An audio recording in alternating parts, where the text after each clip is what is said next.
جیسے کہ ہم نے بتایا تھا کہ نماز محتم بالشان عبادت ہے، بڑی عظمتوں والی ہے، اور نماز کے ذریعے ہم اللہ کا قرب حاصل کرتے ہیں، اور نماز کے ذریعے ہم اللہ کے قریب ہوتے ہیں، اور نماز ہی کے ذریعے اللہ سے ہم تعلق کو اپنا جوڑتے ہیں۔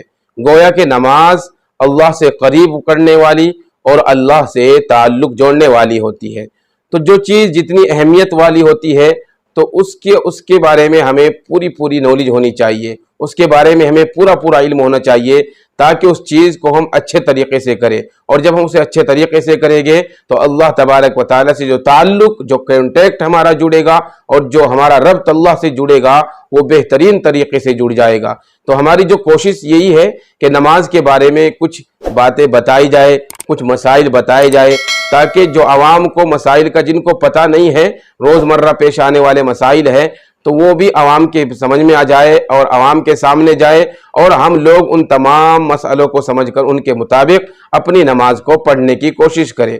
تو سب سے پہلے ہم آپ کو یہ بتانا چاہتے ہیں کہ نماز جو پڑھتا ہے انسان، تو نماز پڑھنے والے کی کتنے اقسام ہوتے ہیں، کتنی قسمیں ہوتی ہے؟ یہ 4 قسم کا ہوتا ہے۔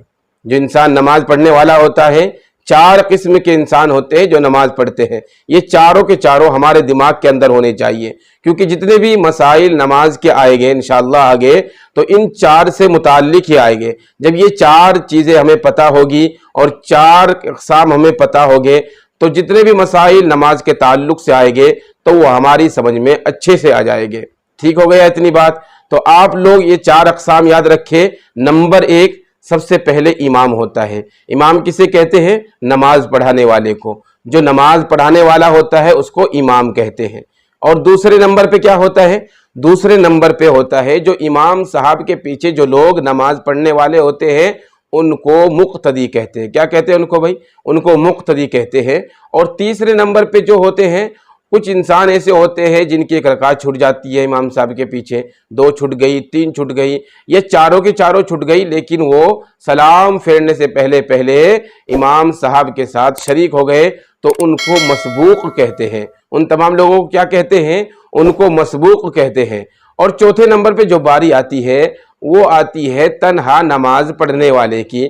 تو تنہا جو نماز پڑھتا ہے، کسی امام کے پیچھے نہیں پڑھتا اور تنہا نماز پڑھ رہا ہے، تو اس کو کیا کہے گے؟ اس کو منفرد کہے گے۔ تو یہ 4 اقسام آئے ہیں: امام، مقتدی، مسبوق اور منفرد۔ یہ 4 چیزیں ہمارے دماغ میں ہونی چاہیے، تاکہ جب یہ 4 چیزیں ہمارے دماغ میں ہوگی تو پھر جو ہمارے سامنے مسائل آئے گے نماز کے تعلق سے، نماز کے توسل سے، تو وہ مسائل ہمارے دماغ میں انشاءاللہ بہت اچھی طرح ہمیں سمجھ میں بھی آئے گے، اور ہمارے دماغ میں بھی وہ مسئلے بیٹھ جائے گے، اور ہم پھر جب ان مسئلوں کو جان لیں گے، پہچان لیں گے، پھر ہمیں نماز پڑھنے میں انشاءاللہ اور بھی زیادہ لذت آئے گی، اور بھی زیادہ مزہ آئے گا، اور پھر اللہ تبارک و تعالیٰ سے تعلق ہمارا بہت جلد اور بہت جلد ہمارا تعلق اللہ تبارک و تعالیٰ سے جڑ جائے گا، اور اللہ تبارک و تعالیٰ سے ہم بالکل قریب ہو جائے گے جب ہماری نماز بہتر ہو جائے گی، اور ہماری نماز کے مسائل ہم کو پتہ چل جائے گے، اور مسائل کے اعتبار سے ہم نماز پڑھیں گے تو انشاءاللہ یہ ہمارے لیے بہتر ہوگا، اور ہمارے لیے کامیابی کا ذریعہ بنے گی نماز، اور ہمارے لیے بخشش کا ذریعہ بنے گی، اور قبر میں ہمارا ساتھی بن جائے گی۔ اس لیے تمام حضرات یہ جو ہمیں دیکھ رہے ہیں وہ ان 4 چیزوں کو اپنے دماغ میں بالکل محفوظ کر لیں۔ انشاءاللہ کل ہم کچھ مسائل بتائیں گے۔ اللہ تبارک و تعالی ہم سب کو عمل کی توفیق عطا فرمائے، آمین۔